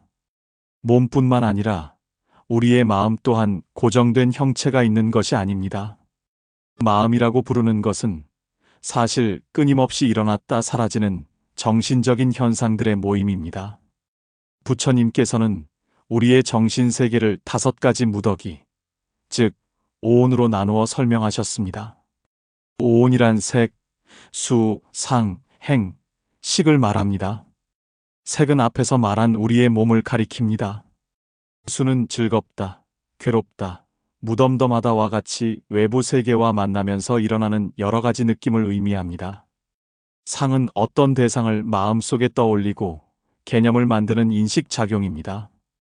예를 들어 붉고 둥근 과일을 보고 사과라고 이름 붙이는 작용이 바로 상입니다. 행은 어떤 느낌이나 인식이 일어났을 때 그에 반응하여 무언가를 하려는 의지나 의도를 포함한 모든 정신 활동을 말합니다. 마지막으로 식은 이 모든 느낌과 인식, 의지작용을 알아차리는 마음의 바탕이 되는 의식 그 자체입니다. 우리는 이 5가지 무더기가 일시적으로 합쳐진 것을 나라고 착각하고 살아갑니다. 그러나 이 5가지 요소 역시 어느 것 하나 영원하거나 독립적인 것이 없습니다. 느낌은 시시각각 변하고 생각은 꼬리를 물고 나타났다가 사라집니다. 이렇게 항상 움직이고 변하는 것을 나라고 믿고 의지하려고 하니 고통이 따를 수밖에 없습니다. 고통이 생겨나는 근본적인 이유는 바로 이러한 세상의 이치를 모르고 무언가를 붙잡으려 하기 때문입니다. 우리는 즐거운 느낌이 들면 그것이 영원하기를 바라고 괴로운 느낌이 들면 어떻게든 피하고 밀어내려고 합니다. 부처님께서는 첫 번째 설법이신 초전법륜경에서 이를 가래라고 표현하셨습니다. 가래란 목마른 사람이 물을 찾듯 끝없이 무언가를 갈망하고 집착하는 마음을 말합니다. 좋은 것을 향한 탐욕, 싫은 것을 향한 미움, 그리고 이 모든 것이 자신의 뜻대로 되기를 바라는 어리석음이 바로 고통의 직접적인 원인입니다. 변하는 것을 변하지 않기를 바라고 내 것이 아닌 것을 내 것이라고 주장하니 그 결과는 언제나 실망과 괴로움일 수밖에 없습니다. 따라서 세상의 모든 것은 변한다는 무상의 진리를 받아들이는 것이 고통에서 벗어나는 첫걸음입니다. 그렇다면 이 모든 느낌과 생각이 사라진 마음의 본래 모습은 어떠한 것일까요? 많은 경전에서는 마음의 본성이 본래 텅 비고 고요하며 깨끗하다고 말합니다. 여기서 텅 비었다는 것은 아무것도 없는 허무한 상태를 의미하는 것이 아닙니다. 의는 마음이 어떤 특정한 모양이나 색깔, 생각으로 고정되어 있지 않다는 뜻입니다. 마음은 마치 허공과 같아서 온갖 구름과 비바람이 그 안을 지나가지만 허공 자체가 더러워지거나 변하지 않는 것과 같습니다. 미움, 분노, 기쁨, 슬픔과 같은 수많은 감정과 생각들이 잠시 마음에 머물렀다가 조건이 다하면 바람처럼 사라집니다. 우리는 그저 나타났다가 사라지는 현상들을 마음 그 자체라고 오해하고 있을 뿐입니다. 마음의 본래 자리가 텅 비어 있음을 깨달을 때 우리는 일시적인 감정의 노예가 되는 대신 그 감정을 고요히 바라볼 수 있는 힘을 얻게 됩니다. 이러한 가르침은 우리에게 커다란 희망을 줍니다. 인간이라는 존재 자체가 고정된 실체가 아니기 때문에 과거에 지은 죄나 잘못이 영원한 낙인으로 남는 것은 아닙니다. 불교에서는 업이라는 개념을 말하는데 업이란 우리가 몸과 말과 생각으로 짓는 모든 행위와 그 결과를 뜻합니다. 어떤 사람들은 업을 한번 정해지면 바꿀 수 없는 운명처럼 생각하지만 이는 부처님의 가르침을 오해한 것입니다. 업의 법칙은 원인과 결과의 법칙일 뿐 절대적인 숙명이 아닙니다. 내가 어두운 방에 불을 켜면 방이 즉시 밝아지듯이 과거에 나쁜 원인을 지었다 할지라도 지금 이 순간부터 착하고 지혜로운 원인을 쌓는다면 미래의 결과는 얼마든지 바뀔 수 있습니다. 앙굴리말라라는 사람은 수많은 사람을 해친 큰 죄를 지었지만 부처님의 가르침을 듣고 깊이 뉘우친 뒤 수행에 정진하여 마침내 깨달음을 얻었습니다. 이는 어떤 죄를 지은 사람이라도 진심으로 깨닫고 선한 행위를 쌓아간다면 과거의 업보를 씻고 완전히 새로운 존재로 거듭날 수 있음을 보여주는 이야기입니다. 그렇다면 이 모든 것을 실천하는 구체적인 방법은 무엇일까요? 그것은 바로 자신의 마음을 끊임없이 관찰하는 것입니다. 일상생활 속에서 내 안에 미움이 올라올 때, 혹은 참을 수 없는 기쁨이 솟아오를 때, 그 감정에 휩쓸려 가지 말고 한 걸음 떨어져서 내 마음에서 미움이 일어나고 있구나 하고 그저 지켜보는 것입니다. 그 감정이 어디서 왔는지, 어떤 조건으로 생겨났는지, 그리고 어떻게 변하고 사라지는지를 객관적으로 바라보는 연습이 필요합니다. 금강경에서는 마땅히 머무는 바 없이 그 마음을 내라고 가르칩니다. 의는 즐거운 감정에도 머물러 집착하지 말고 괴로운 감정에도 머물러 저항하지 말라는 뜻입니다. 마음이 어느 한 곳에 머무는 순간 그것은 곧 집착이 되고 고통의 원인이 됩니다. 따라서 우리는 마음속에서 일어나는 모든 현상들을 그저 왔다가 가는 손님처럼 대해야 합니다. 꾸준히 자신의 마음을 들여다보고 그 어떤 감정에도 머무르지 않는 연습을 계속하다 보면 우리는 시시각각 변하는 현상들 뒤에 있는 텅 비고 고요한 마음의 본성을 체험하게 될 것입니다. 우리가 겪는 모든 괴로움은 마음의 집착에서 비롯됩니다. 부처님께서는 이 진리를 깨닫고 가르치시기 위해 평생을 바치셨습니다. 고통의 정체를 정확히 아는 것이야말로 그것에서 벗어나는 여정의 시작입니다. 부처님께서는 이 가르침을 4가지 성스러운 진리, 즉 사성제라는 틀로 설명하셨습니다. 사성제란 괴로움의 진리, 괴로움의 원인에 대한 진리, 괴로움의 소멸에 대한 진리, 그리고 괴로움의 소멸에 이르는 길에 대한 진리를 말합니다. 모든 고통의 뿌리를 따라가 보면 그 시작점에는 무지라는 것이 있습니다. 여기서 무지란 글을 모르거나 세상 지식이 부족하다는 뜻이 아닙니다. 불교에서 말하는 무지는 무명이라고도 부르는데 의는 세상과 나 자신의 본 모습을 있는 그대로 보지 못하는 근본적인 어리석음을 의미합니다. 우리는 눈에 보이는 사물과 자기 자신을 포함한 모든 존재가 독립적으로 존재하며 변하지 않는 고정된 실체라고 착각합니다. 영원하지 않은 것을 영원하다고 믿고 실체 없는 것을 실체가 있다고 믿는 이 착각이 모든 문제의 시작입니다. 이러한 무지 때문에 우리는 세상 모든 것을 둘로 나누어 판단합니다. 하나는 내가 좋아하는 것, 다른 하나는 내가 싫어하는 것입니다. 그리고 좋아하는 것은 어떻게든 내 곁에 붙잡아 두려고 애쓰고, 싫어하는 것은 어떻게든 내게서 멀리 밀어내려고 버둥거립니다. 이처럼 무언가를 붙잡으려는 마음과 밀어내려는 마음을 집착 또는 가래라고 부릅니다. 가래란 목마른 사람이 물을 간절히 찾는 것처럼 끝없이 무언가를 갈구하는 마음 상태를 말합니다. 그러나 세상의 이치는 우리의 이런 바람과는 다르게 움직입니다. 모든 것은 끊임없이 변하기 때문입니다. 어제의 즐거움이 오늘은 시들해지고, 지금 사랑하는 사람도 언젠가는 헤어지게 됩니다. 영원할 것이라고 믿었던 젊음과 건강도 시간의 흐름 속에서 반드시 사라집니다. 이렇게 변하는 것이 당연한 세상의 이치를 거슬러 변하지 않기를 바라며, 집착하기 때문에 우리는 필연적으로 괴로움을 겪게 됩니다. 새 속에서 우리가 느끼는 즐거움은 마치 여름날의 소나기처럼 강렬하지만 아주 잠시 머물다 가는 찰나의 순간과 같습니다. 그 순간이 지나갔을 때 우리는 더 큰 허전함과 상실감을 느끼게 됩니다. 따라서 마음의 평화와 고요는 무언가를 더 얻거나 소유해서 얻어지는 것이 아니라 오히려 움켜쥐고 있던 것을 놓아버릴 때 찾아옵니다. 집착을 내려놓는다는 것은 삶을 포기하거나 아무것도 하지 않는 무기력한 상태를 의미하는 것이 아닙니다. 오히려 세상의 모든 것은 잠시 나에게 왔다가 인연이 다하면 떠나간다는 자연스러운 흐름을 온전히 받아들이는 적극적인 지혜의 실천입니다. 강물이 흘러가는 것을 막아서면 강둑이 터져 홍수가 나지만, 그 흐름을 그대로 두면 강물은 자연스럽게 바다로 흘러갑니다. 우리의 마음도 이와 같습니다. 좋아하고 싫어하는 감정의 흐름을 억지로 막거나 붙잡으려고 할 때 고통이라는 홍수가 나지만, 그저 일어나고 사라지는 것을 지켜볼 수 있을 때 마음은 본래의 고요함을 되찾습니다.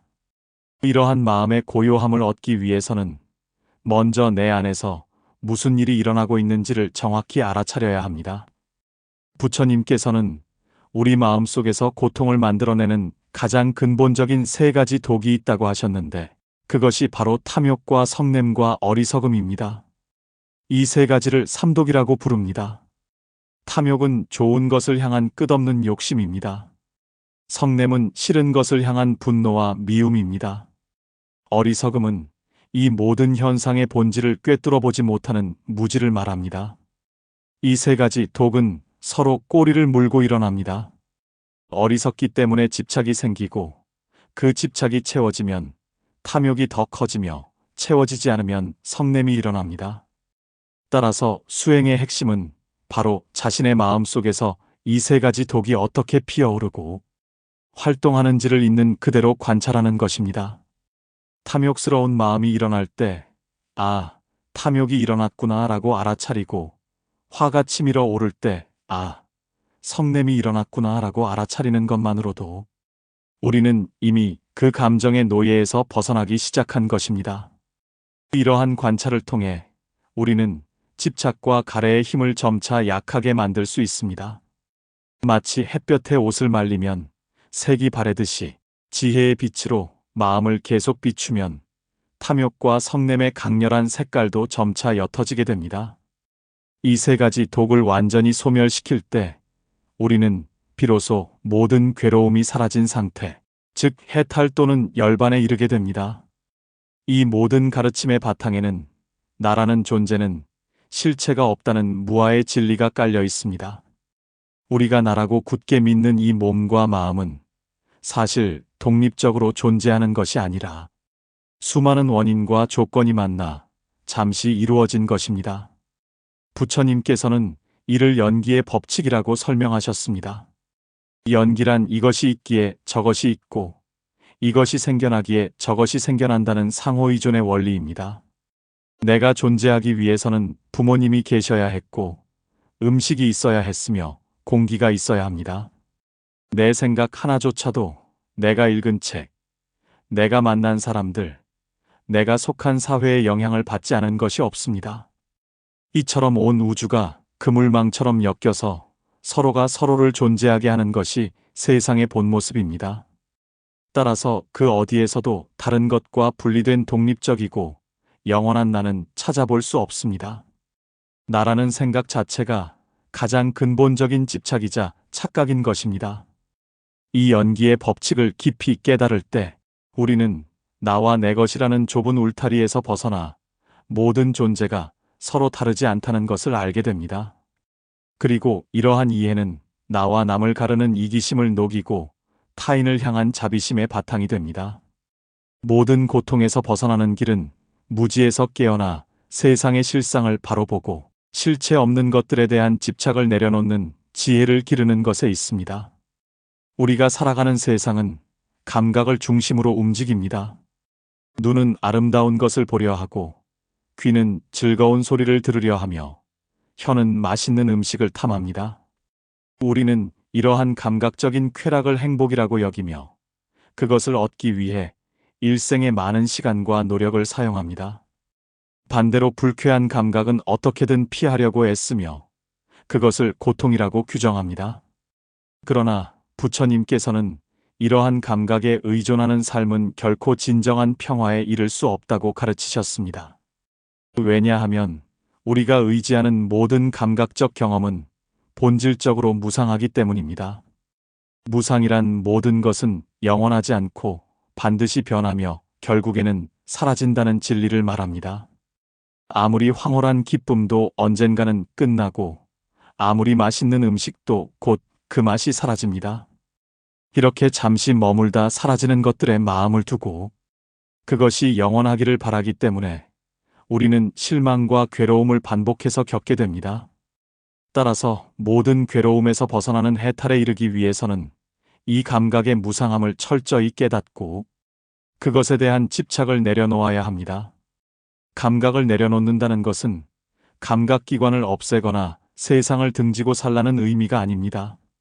의는 감각적인 쾌락이나 고통이 일어날 때 그것에 즉각적으로 반응하여 끌려가거나 저항하지 않는 마음의 힘을 기르는 것을 의미합니다.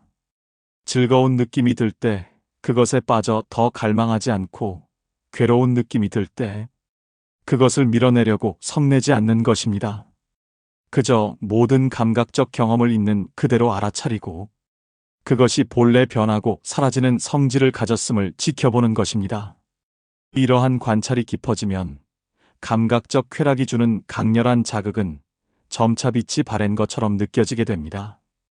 더 이상 그것이 우리 마음을 뒤흔드는 주인이 되지 못하고 그저 왔다가 가는 손님처럼 여겨지게 됩니다. 그때 우리는 감각의 노예에서 벗어나 비로소 마음의 진정한 주인이 될 수 있습니다. 이처럼 세상의 모든 현상이 영원하지 않고 변하는 근본적인 이유는 바로 모든 것이 연기의 법칙으로 이루어져 있기 때문입니다. 부처님께서 깨달으신 가장 핵심적인 진리가 바로 이 연기법입니다. 연기란 이것이 있으므로 저것이 있고 이것이 생겨나므로 저것이 생겨난다는 원리를 말합니다. 세상에 존재하는 그 어떤 것도 혼자서 스스로 생겨나거나 존재할 수는 없습니다. 모든 것은 자신을 제외한 다른 무수한 원인과 조건들이 서로에게 의지하여 그 결과로서 잠시 나타난 것입니다. 예를 들어 우리가 보고 있는 촛불 하나는 초와 심지 그리고 불과 산소라는 조건이 만났을 때 비로소 타오를 수 있습니다. 이 중 어느 하나의 조건이라도 사라지면 촛불은 즉시 꺼지고 맙니다. 촛불 그 자체에 촛불이라는 고정된 실체가 있는 것이 아니라 여러 조건의 상호작용이 잠시 촛불이라는 현상으로 나타나는 것뿐입니다. 이 연기의 법칙은 우리 자신에게도 똑같이 적용됩니다. 지금 나라고 여기는 이 존재 역시 무수한 인연의 결과물입니다. 내가 태어나기 위해서는 아버지와 어머니라는 직접적인 원인이 필요했고 그분들이 존재하기 위해서는 또 그분들의 부모님이 계셔야 했습니다. 이렇게 거슬러 올라가면 나의 존재는 과거의 수많은 조상들과 연결되어 있습니다. 또한 내가 지금 이 순간 살아있기 위해서는 음식과 물, 공기와 햇빛이라는 조건이 반드시 필요합니다. 나의 생각과 가치관 역시 내가 읽은 책, 만난 사람들, 경험한 사건들의 영향을 받아 형성된 것입니다. 따라서 이 세상에 그 어떤 것도 빼고 나라는 존재를 설명할 수 없습니다.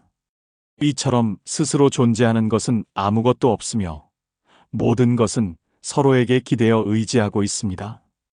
이 우주에는 고정된 실체란 없으며 오직 끊임없는 원인과 결과의 상호작용만이 있을 뿐입니다. 이러한 연기의 법칙을 올바르게 이해하면 우리는 삶과 죽음에 대한 두려움에서 벗어날 수 있습니다. 우리는 보통 태어나는 것을 삶의 시작으로, 죽는 것을 삶의 끝으로 생각하며 죽음을 완전한 소멸로 여겨 두려워합니다. 그러나 연기의 관점에서 보면 삶과 죽음은 시작과 끝이 아니라 거대한 흐름 속의 한 과정일 뿐입니다.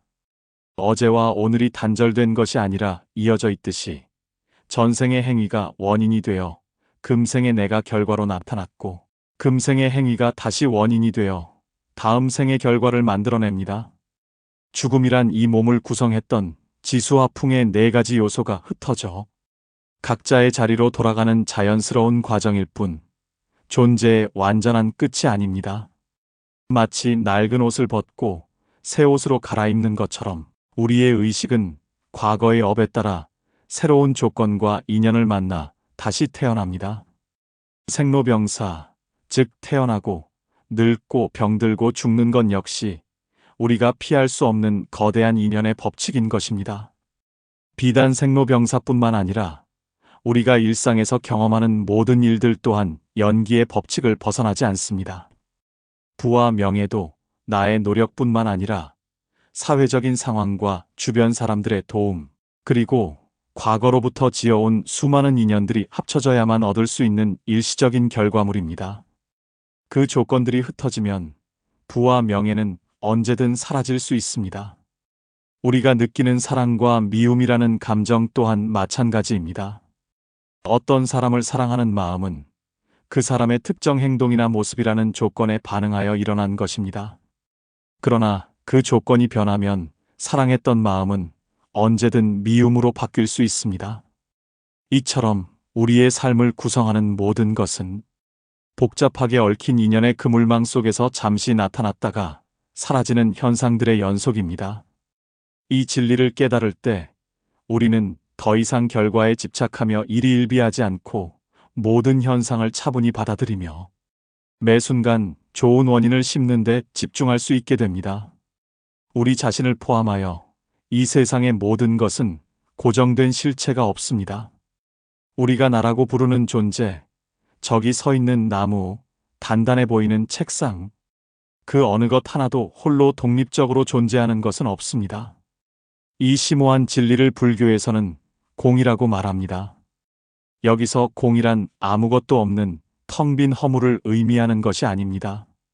이는 모든 존재가 고유한 실체 없이 수많은 원인과 조건들이 서로 얽혀 잠시 특정한 모습으로 나타난 것임을 뜻합니다. 반야심경에서는 색즉시공, 공즉시색이라고 가르칩니다. 여기서 색은 우리 눈에 보이는 모든 물질적 현상을 가리키는데 이 모든 현상이 곧 공이며 공이 곧 이러한 현상이라는 의미입니다. 즉, 세상의 모든 존재는 텅 비어 있으면서도 동시에 인연의 작용으로 생생하게 드러나는 것입니다. 이 공의 도리를 깊이 깨달을 때 우리는 비로소 집착에서 벗어날 수 있습니다. 우리가 무언가에 집착하는 이유는 그것이 변치 않고 영원한 실체라고 착각하기 때문입니다. 그러나 그 대상이 본래 실체가 없는 공한 존재임을 알게 되면 더 이상 그것을 움켜쥐려는 어리석은 마음이 일어나지 않습니다. 그렇다면 세상에 고정된 실체가 없다면 무엇이 있는 것일까요? 거기에는 오직 모든 존재 사이에 끊임없는 상호작용만이 있을 뿐입니다. 세상은 존재하는 것들의 집합이 아니라 일어나는 사건들의 연속입니다. 그리고 그 작용 속에는 인연의 법칙이 흐르고 있습니다. 이 인연의 법칙을 연기법이라고 부릅니다. 연기란 이것이 있기에 저것이 있고 이것이 사라지기에 저것이 사라진다는 상호의존의 원리입니다. 구름이 있기에 비가 내리고 비가 내리기에 땅이 젖어 식물이 자랍니다. 이처럼 우주 만물은 거대한 그물망처럼 서로가 서로의 원인이자 조건이 되어 존재합니다. 고정된 행위자란 없으며 오직 조건에 따른 작용과 그 결과만이 펼쳐지는 것입니다. 이 연기의 법칙을 이해하면 우리는 인간의 삶을 더 깊이 통찰할 수 있습니다. 우리가 인간으로 태어난 것, 지금의 부모님을 만난 것, 현재 겪고 있는 모든 일들이 과거로부터 이어져 온 무수한 원인과 조건들이 얽혀서 나타난 결과입니다. 이러한 가르침은 우리에게 놀라운 가능성을 열어줍니다. 인간은 고정된 존재가 아니므로 과거의 잘못에 영원히 묶여 있을 필요가 없습니다. 어떤 사람이 과거에 큰 죄를 지었다고 해도 그 사람이 죄인이라는 변치 않는 실체로 규정되는 것이 아닙니다. 그의 죄는 특정한 원인과 조건 아래에서 행해진 하나의 작용일 뿐입니다. 따라서 그가 자신의 어리석음을 깊이 깨닫고 진심으로 뉘우치며 지금 이 순간부터 선하고 지혜로운 행위를 쌓아간다면 그는 완전히 새로운 원인을 만드는 것이 됩니다. 새로운 원인은 반드시 새로운 결과를 낳습니다. 이것이 바로 업보를 씻고 깨끗해질 수 있다는 희망의 근거입니다. 업이란 행위와 그 결과를 뜻하는 말로 운명처럼 정해진 것이 아니라 이처럼 우리가 매 순간 새롭게 만들어가는 것입니다. 모든 것은 조건에 따라 생겨나고 조건에 따라 소멸한다는 대원칙은 우리에게 삶의 완전한 주도권을 부여합니다. 이 모든 진리를 가슴으로 받아들이기 위해 가장 먼저 해야 할 일은 바로 자아에 대한 집착을 버리는 것입니다. 우리가 겪는 대부분의 괴로움은 나 또는 내 것이라는 생각에서 출발합니다. 그러나 앞에서 살펴보았듯이 연기의 법칙에 따르면 독립적이고 고정된 나라는 실체는 어디에도 없습니다. 우리가 나라고 여기는 것은 잠시 모였다 흩어지는 몸과 감정, 그리고 생각의 덩어리일 뿐입니다. 이 몸은 부모님으로부터 물려받았고 음식과 공기로 유지되므로 진정한 내 것이 아닙니다. 우리의 감정과 생각 또한 외부의 자극과 과거의 경험이라는 조건에 따라 시시각각 일어났다 사라집니다. 어제는 세상을 다 가진 듯 기뻤다가도 오늘은 작은 일에 절망하고 지금 옳다고 믿는 생각이 내일은 틀렸다고 느껴질 수 있습니다. 이렇게 한순간도 머무르지 않고 변화하는 몸과 감정과 생각을 영원한 나라고 착각하고 그것에 의지하려 하니 고통이 따를 수밖에 없습니다. 이는 마치 흘러가는 강물 위에 집을 지으려는 것과 같은 어리석은 시도입니다. 따라서 진정한 평화를 얻기 위한 실천적인 방법은 나의 감정을 나와 동일시하지 않는 것입니다. 화가 날 때 내가 화가 났다고 생각하는 대신 내 안에서 화라는 감정이 일어났구나 라고 한 걸음 떨어져서 바라보는 연습이 필요합니다. 감정은 내가 아니라 내 마음을 잠시 방문했다가 떠나가는 손님과 같습니다. 하늘에 구름이 피어났다가 사라지듯이 감정 역시 특정한 조건에 의해 잠시 생겨났다가 사라지는 하나의 현상일 뿐입니다. 이처럼 감정을 나와 별개의 것으로 인식하고 그것을 지나가는 현상으로 관찰할 수 있을 때 우리는 더 이상 감정의 노예가 되지 않습니다. 화가 일어나도 그 화에 휩쓸려 어리석은 행동을 하지 않게 되고 슬픔이 찾아와도 그 슬픔에 빠져 무기력해지지 않게 됩니다. 이처럼 자신의 내면을 고요히 관찰하며 실체 없는 것들에 대한 집착을 하나씩 놓아버릴 때 우리는 비로소 모든 괴로움에서 벗어나 본래 갖추고 있던 마음의 평화를 발견하게 될 것입니다.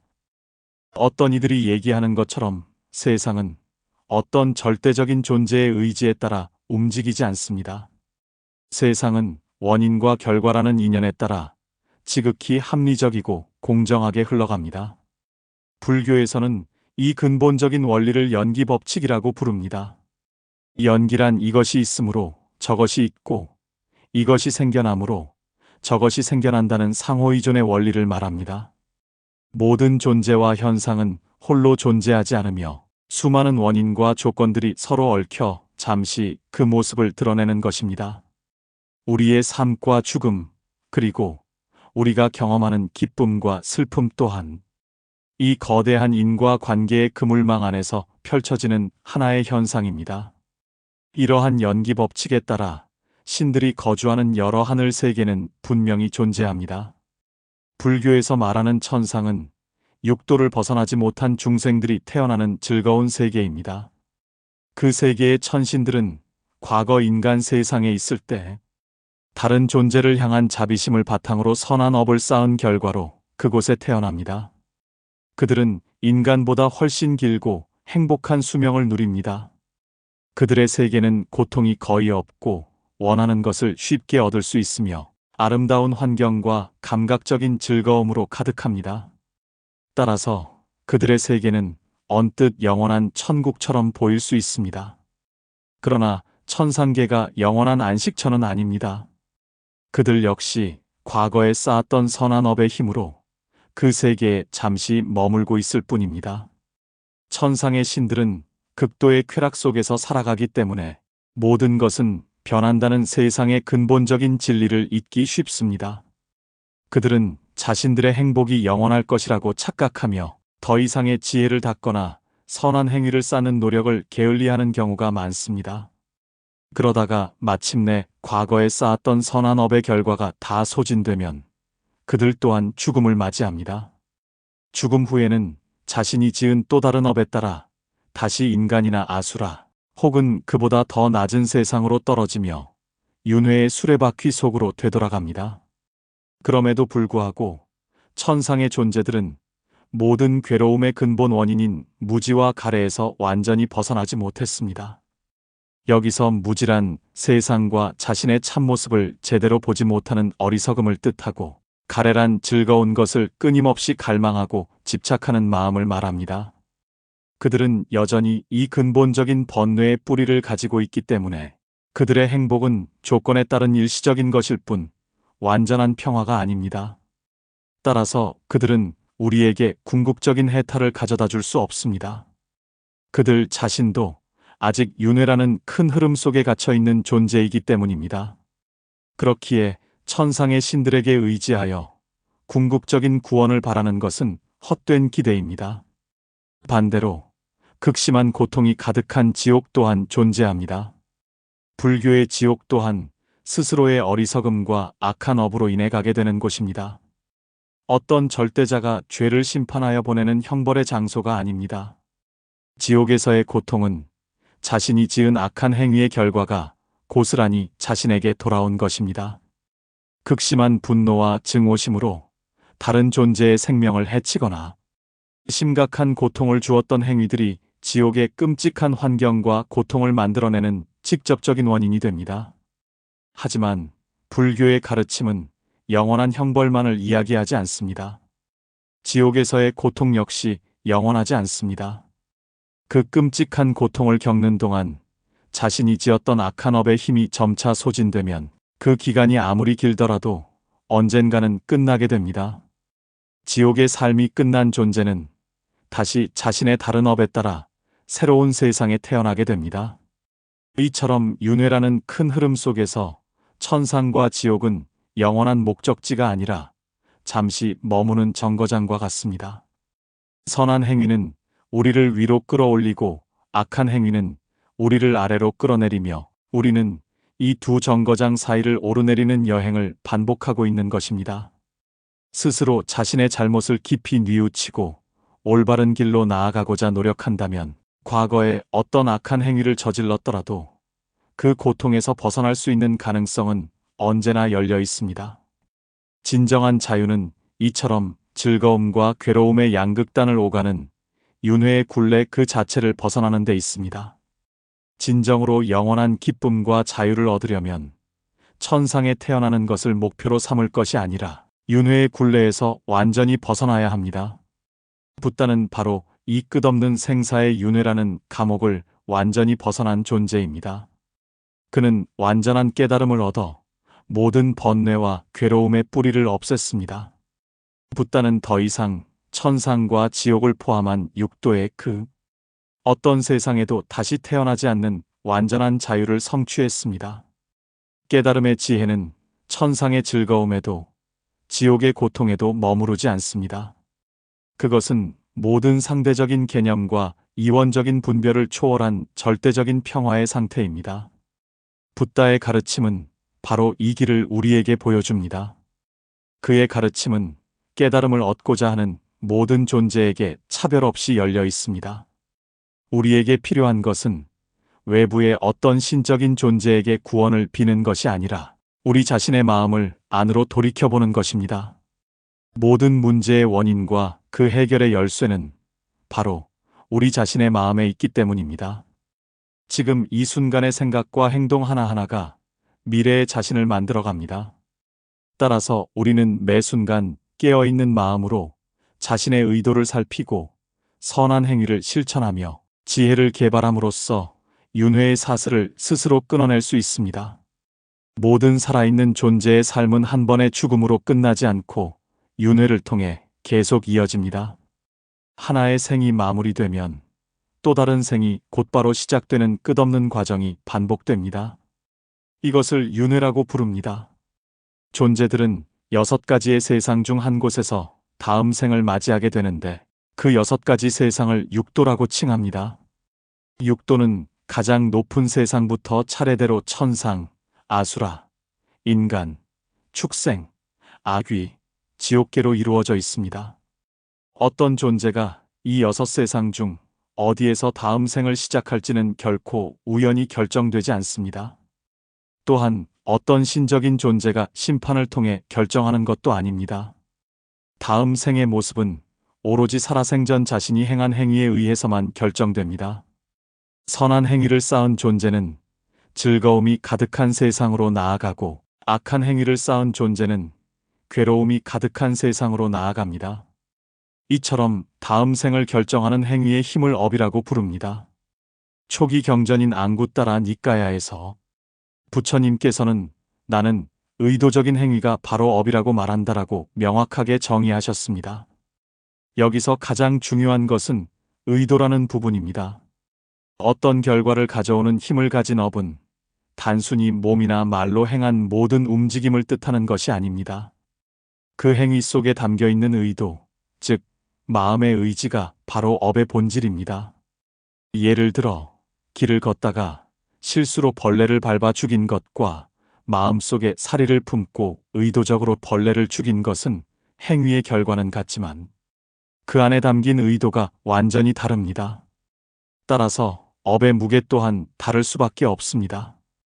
이 의도는 몸과 말과 생각을 통해 구체적인 행위로 나타납니다. 몸으로 직접 짓는 신체적 행위, 입으로 말하는 언어적 행위, 그리고 마음속으로만 생각하는 정신적 행위가 모두 업을 만듭니다. 특히 이 중에서 가장 근본이 되는 것은 생각으로 짓는 정신적 행위입니다. 모든 신체적, 언어적 행위는 마음속의 생각이 먼저 바탕이 되어야만 일어날 수 있기 때문입니다. 따라서 업의 법칙이란 지극히 공정한 자연의 원리와 같습니다. 이것은 선한 원인에서는 선한 결과가 나오고 악한 원인에서는 악한 결과가 나온다는 인과응보의 법칙입니다. 이는 마치 콩을 심으면 콩이 나고 팥을 심으면 팥이 나는 것과 같아서 그 누구도 거스를 수 없는 절대적인 원리입니다. 법구경에서는 악한 행위의 결과가 나타나기 전에는 어리석은 자도 꿀처럼 달콤하게 생각한다. 그러나 그 행위의 결과가 나타났을 때 어리석은 자는 비로소 괴로워한다고 가르칩니다. 이는 업의 결과가 반드시 즉각적으로 나타나지 않을 수 있음을 보여줍니다.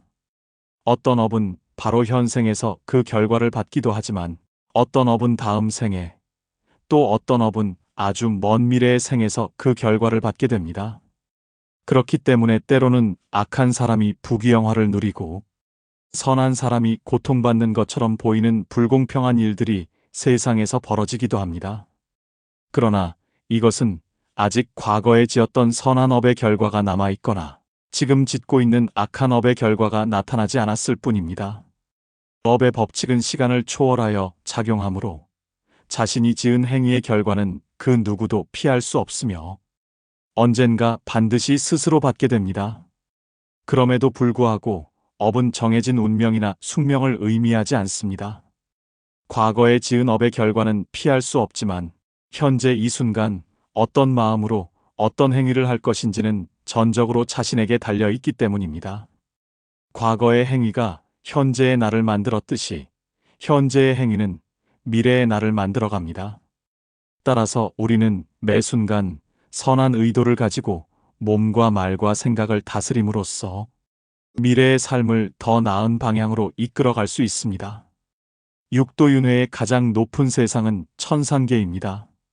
이곳은 살아생전 자비로운 마음으로 다른 이에게 아낌없이 베푸는 보시를 실천하고 살생이나 도둑질 같은 악한 행위를 멀리하는 지게의 삶을 살았으며 꾸준한 수행을 통해 마음을 닦은 존재들이 태어나는 곳입니다.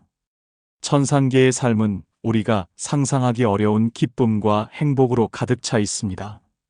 수명은 인간 세상과 비교할 수 없을 정도로 길고 원하는 모든 것이 저절로 이루어지며 고통이라고는 거의 찾아볼 수 없습니다. 그러나 이러한 천상의 행복은 영원하지 않습니다. 그곳에서의 삶은 과거에 쌓았던 선한 업의 결과를 누리는 과정일 뿐 새로운 선한 업을 쌓는 과정이 아닙니다. 대부분의 천상 존재들은 극심한 쾌락에 빠져 모든 것은 변한다는 진리를 잊고 수행을 게을리하게 됩니다. 그러다가 마침내 과거에 쌓았던 선한 업의 힘이 모두 소진되면 그들은 다시 자신의 또 다른 업에 따라 아수라나 인간계를 포함한 다른 세상으로 떨어지게 됩니다. 따라서 천상계는 궁극적인 안식처가 아니라 잠시 머물다 가는 즐거운 휴식처와 같습니다. 천상계 바로 아래에는 아수라계가 있습니다. 아수라들은 천상의 존재들처럼 강력한 힘과 어느 정도의 복을 누리고 있지만 그들의 마음은 항상 질투와 분노, 그리고 경쟁심으로 불타고 있습니다. 이들은 과거 인간 세상에 있을 때 다른 사람을 돕고 선한 행위를 하기는 했으나 그 마음 속에는 항상 남보다 뛰어나고 싶어하는 교만한 마음이나 남이 잘 되는 것을 시기하는 질투심이 함께 있었습니다. 그 이중적인 마음의 결과로 신과 같은 능력을 가졌으면서도 부처와 같은 마음의 평화를 누리지 못하는 존재로 태어난 것입니다. 아수라들의 주된 고통은 천상 존재들에 대한 끝없는 질투심에서 비롯됩니다. 그들은 천상의 존재들이 자신들보다 더 뛰어난 행복을 누리는 것을 견디지 못하고 끊임없이 전쟁을 일으킵니다. 그 결과 아수라계는 강력한 힘을 가진 존재들이 서로 싸우고 시기하는 평화가 없는 전쟁터와 같은 세상입니다. 그 다음은 바로 우리가 살고 있는 인간계입니다.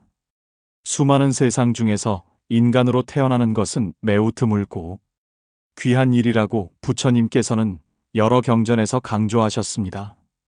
인간으로 태어나기 위해서는 과거의 생에서 살생, 도둑질, 음란한 행위, 거짓말, 술이나 약물에 취하는 것을 멀리하는 5가지 계율, 즉 5계를 잘 지켜야만 합니다. 인간계는 천상처럼 극단적인 쾌락에 빠지지도 않고 지옥처럼 극단적인 고통에 시달리지도 않는 중간적인 세상입니다. 이곳에는 분명히 늙고 병들고 죽는 괴로움과 사랑하는 사람과 헤어져야 하는 슬픔이 존재합니다. 바로 이러한 고통이 존재하기 때문에 인간은 자신의 삶을 돌아보고 진정한 행복이 무엇인지 고민하며 괴로움에서 벗어나는 길을 찾으려는 마음을 낼 수 있습니다. 또한 인간은 다른 낮은 세상의 존재들과는 달리 진리의 가르침을 이해하고 그것을 실천할 수 있는 충분한 지적 능력을 가지고 있습니다. 따라서 인간계는 육도 중에서 유일하게 스스로의 노력을 통해 깨달음을 얻어 윤회의 고리를 끊을 수 있는 가능성이 열려있는 아주 특별하고 중요한 세상입니다. 인간계 아래에는 축생계가 있습니다. 이곳은 어리석음의 업보로 태어나는 세상입니다. 과거의 진리를 배우려 하지 않고 오직 먹고 자고 본능적인 욕구를 채우는 데에만 몰두하며 옳고 그름을 판단하려는 노력 없이 살아간 존재들이 이곳에 태어납니다. 또한 다른 생명을 이유 없이 괴롭히거나 빌린 것을 갚지 않는 등의 행위도 축생으로 태어나는 원인이 됩니다. 축생의 삶은 근본적으로 고통스럽습니다. 그들은 항상 다른 강한 동물에게 잡아먹힐지 모른다는 공포 속에서 살아가고 인간에게 사육당하며 고통받기도 합니다. 무엇보다 가장 큰 고통은 지혜가 없어 자신들이 왜 고통받는지조차 알지 못하고 그 고통에서 벗어날 방법을 찾을 수 없다는 점입니다. 축생계 아래에는 더욱 비참한 세상인 아귀계가 있습니다. 이곳은 살아생전 지독한 인색함과 탐욕, 그리고 끝없는 욕심으로 가득했던 존재들이 태어나는 곳입니다. 자신의 부를 나누기는커녕 오히려 다른 사람의 것을 탐내고 항상 더 많은 것을 가지려고만 했던 이기적인 마음이 아귀를 만드는 직접적인 원인이 됩니다. 아귀들은 항상 극심한 굶주림과 목마름에 시달립니다. 경전에서는 그들의 모습을 베는 산처럼 거대하지만 목구멍은 바늘구멍처럼 작아서 음식을 발견하더라도 결코 삼킬 수 없는 존재로 묘사합니다. 그들은 원하는 것을 눈앞에 두고도 결코 만족을 얻지 못하는 끝없는 갈증의 고통 속에서 살아갑니다. 가장 낮은 세상은 지옥계입니다. 이곳은 육도 중에서 가장 끔찍한 고통이 있는 곳으로 극심한 분노와 증오심에 사로잡혀 다른 존재의 생명을 빼앗거나 아주 심각한 해를 입힌 존재들이 태어나는 곳입니다.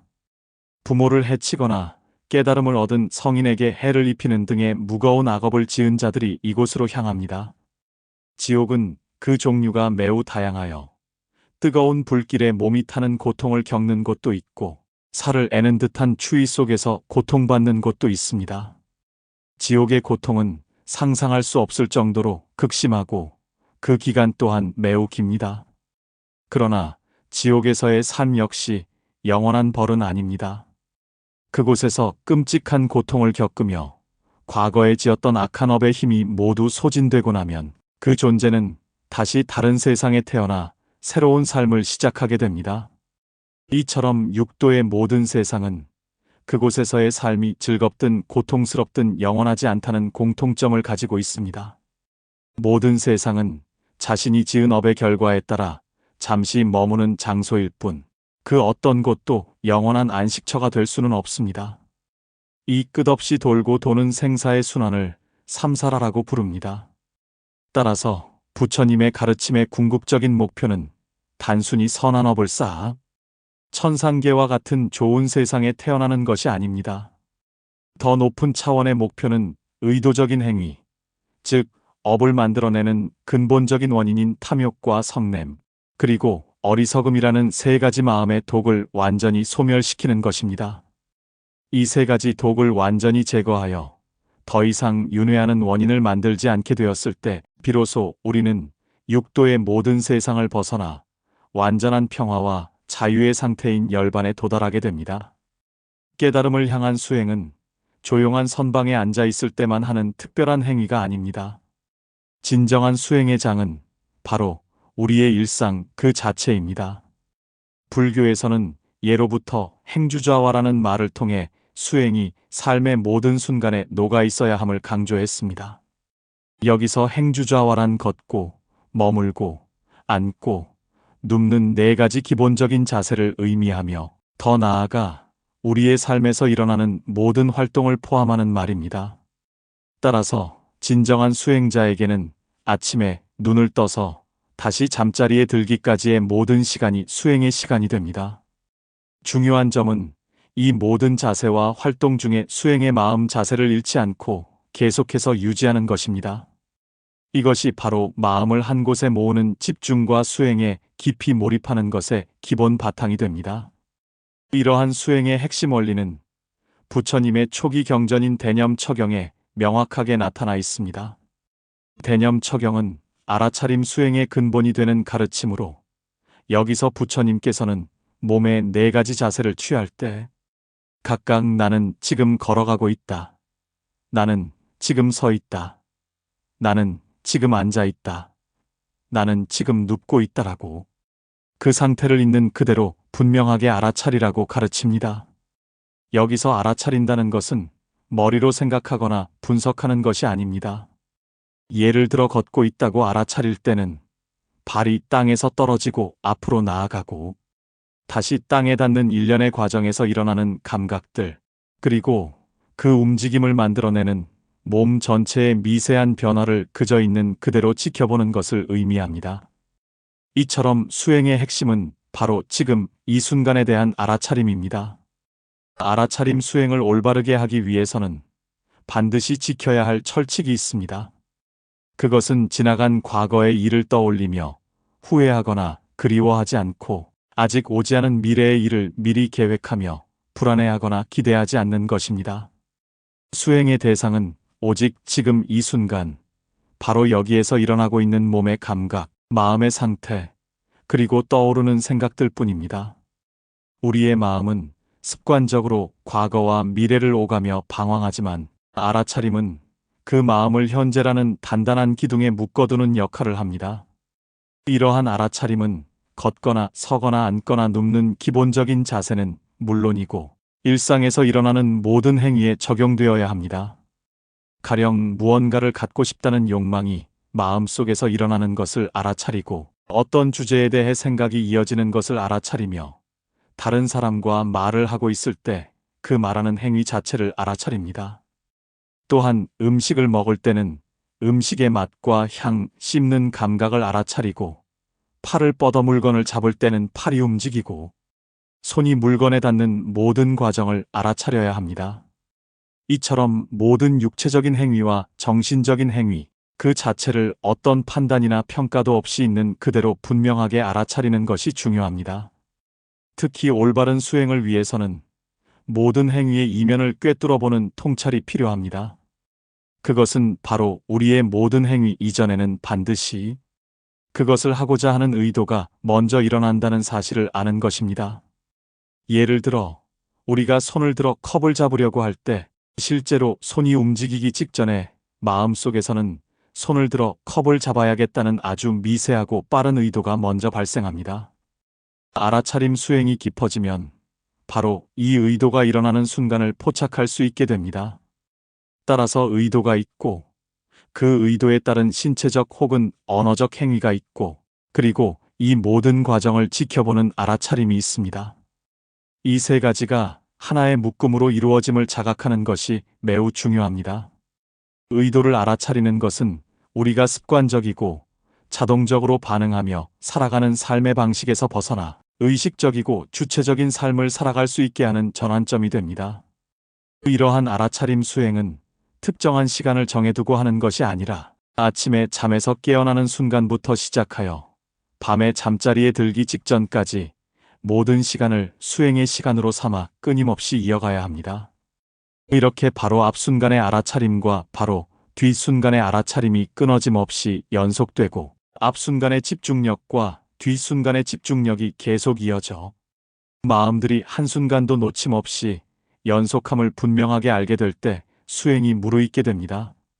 알아차림이 가장 성숙하고 날카롭게 깨어 있을 때 그 힘을 바탕으로 비로소 지혜가 발현됩니다. 이 지혜는 단순히 지식을 쌓아서 얻어지는 것이 아니라 깊은 집중 속에서 대상을 있는 그대로 관찰할 때 저절로 드러나는 통찰입니다. 이 지혜를 통해 수행자는 자신의 존재를 구성하는 현상들을 명확하게 구분하여 보게 됩니다. 아, 이것은 몸에서 일어나는 물질적인 현상이구나. 그리고 이것은 마음에서 일어나는 정신적인 현상이구나 하고 명확히 구분하여 알게 됩니다.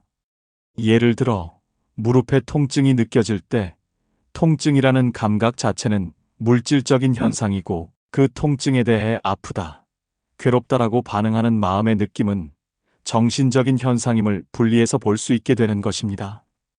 이전에는 이 둘을 뭉뚱그려 내가 아프다라고 생각했지만 지혜가 일어나면 통증이라는 객관적인 현상과 그것에 대한 주관적인 반응을 분리하여 관찰할 수 있게 됩니다.